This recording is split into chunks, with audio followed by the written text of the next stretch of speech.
Hi guys, welcome to my channel. So if you're new to this channel, hi, I'm Rebecca, but if you're already subscribed, welcome back. So as you can see from the title below, today I'll be talking about what I sacrificed for medical school or what I sacrificed to become a doctor. So many of you may already know that the pathway to enter medical school itself is already very challenging and it requires you to sacrifice a lot. However, it doesn't stop there. So even when you successfully enter into medical school, you will still have to continue sacrificing until the day that your career ends. So I hope that this video will give you a little insight on the sacrifices made by a medical student to successfully complete the medical journey. First, I sacrificed both my physical and mental health. So medical school can make you physically and mentally tired, especially when you first enter into medical school.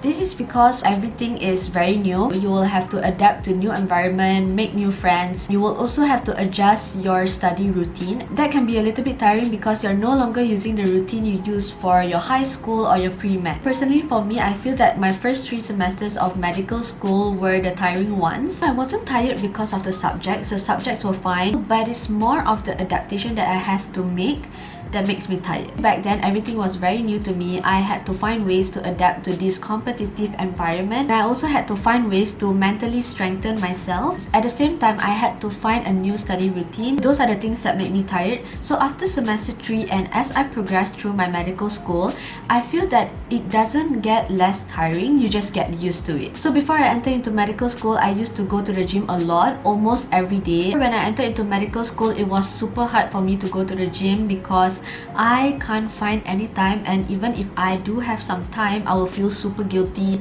for spending that amount of time at the gym. I know that it's super unhealthy for me to think that way, and I learned from my mistake. When I had to give up on gym, I really do feel the difference, you know. I felt that I was putting on more weight easily and I felt like very berat, very heavy. If you have been following me for a while now or you have watched my previous videos, you will know that I only slept for about 4 hours every night for my first 3 semesters. So back then I was super tired, but I didn't really rasa. I didn't really feel it because I had my sympathetic mode on. So it was just like go, go, go. Yeah, I was physically very tired. Sometimes when I think about my first 3 semesters, I always wondered how did I go through it. I was still sane, so I'm really thankful for that. So as I have already mentioned just now, my life as a medical student is very fast paced. It's always one after another. I don't have the luxury to do this and then to rest and then to do another thing and then rest. I don't have that. When my life is very fast paced, it's very hard for me to process my emotions. It's very important for you to process your emotions. This is because if you don't process your emotions properly, you will not know what you're feeling. So in the future, if you're faced with the same problem, you don't know what to feel, and that's bad. Okay, so let me give you guys a few examples. So even though I'm productive for most of my days, at times I do feel lazy as well. So when I'm lazy, I kind of have to battle with my emotions. I feel guilty because I'm feeling lazy, but at the same time, I feel tired and demotivated to study. Next is when I fall sick. So basically when you're sick, you just want to completely lie down and let go of everything to fully recuperate, right? But I just can't do that. I remember during the preparation for my semester 3 exam, I fell sick because I think I was stressed. I couldn't recuperate properly because all I had was 5 minutes nap, and that is mentally tiring for me.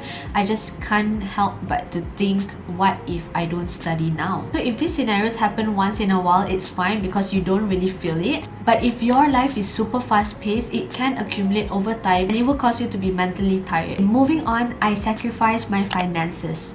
Yes, my money. I have always knew that medical school is expensive because the tuition fees itself is already expensive. What I forgot or what did I not take into account are the small things. But if you think about it and you calculate all of your money spent on the small things, it really is a lot. Let me give you guys some examples so you can see how the small things accumulate. Normally I buy my medical textbooks one by one. I don't buy it all at one go. So one textbook will be about 100 to 150. After estimating on how much I spent on my medical textbook, question books, and also the photostated book for OSCE, I would have already spent about 2,500 to 3,000 ringgit. So other than medical books, you will also have to buy your stethoscopes and also other medical gadgets. So I would have already approximately spent about 500 to 600. So those are my study stuff. When I'm stressed or tired from medical school, I need to de-stress as well. When I'm stressed, I like to go for massages. One session of full body massage will be about 100 120 ringgit, and I usually go for twice a month. Sometimes I just like to go to the cafe with my friends or my sisters because I want to de-stress, and one meal will be about 30 to 40 ringgit. I don't usually eat out a lot, so I would say about 2 to 3 times per month. As a result, I sacrifice a lot financially for medical school. Obviously, I'm not doing any sort of part-time job because I can't find the time to do that. If I had the time to do a part-time job in university,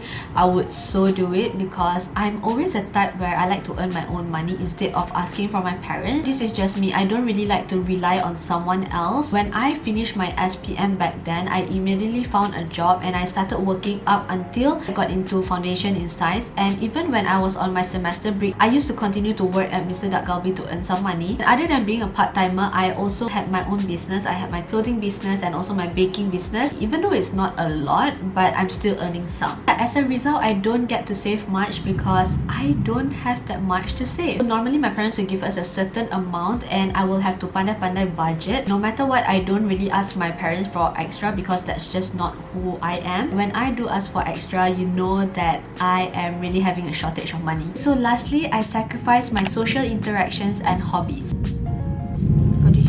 I better finish up this video fast because it's gonna be so noisy. So let me talk about social interactions first. When I entered into medical school, my life is super fast paced. At this point, I'm just like a tape recorder yang rosak. Because I'm so busy and I have a lot on my plate, I don't want to make time for unnecessary interaction. I really prioritize who I meet and how much time I spend outside of studying. I spend time for my close friends and also my family members like my sisters. I would try to set aside some time for them. Don't get me wrong, I'm not anti-social. Like, I do like to spend some time with my friends and also my family members, but there's always a limit. A lot of my friends who are not in the medical field, they can constantly meet up, constantly hang out. Most of the time I'm not affected, but sometimes I do envy them when I'm like super stressed and I just want to go out. So that's what I sacrifice for being a medical student. I'm really thankful because most of my friends, they understand my situation and they don't really force me to go out, and even if they do force me, it's not that I would listen to them and I would go out. So that is regarding my friends and my family members. So what about boyfriends? So yeah, for me personally, I don't have time for that, and I don't feel that that's a necessity for now.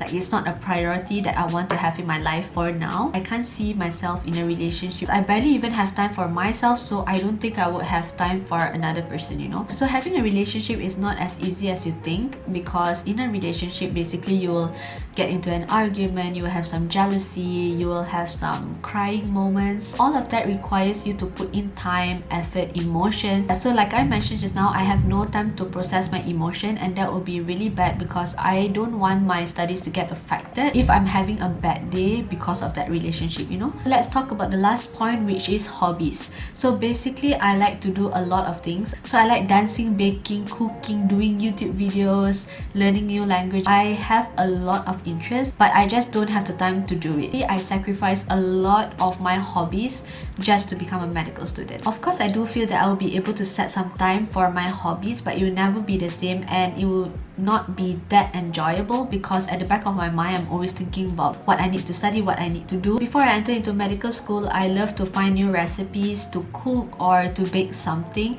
and I even have my baking business. But once I start my medical school, I just beat that idea goodbye. Other than that, I used to dance a lot. I used to go to the dance studio or even just learning a new dance on my own. But once I entered into medical school, I don't have the time for that. Another thing is filming and editing YouTube videos. Right now, I upload my videos once per week, which is really good, and I wish to keep this momentum.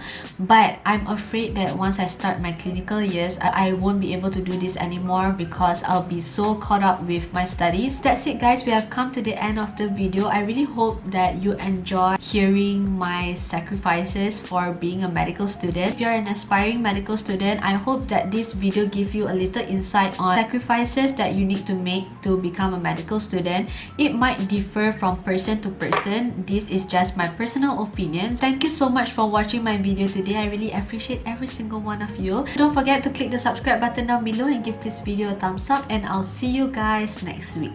Bye guys!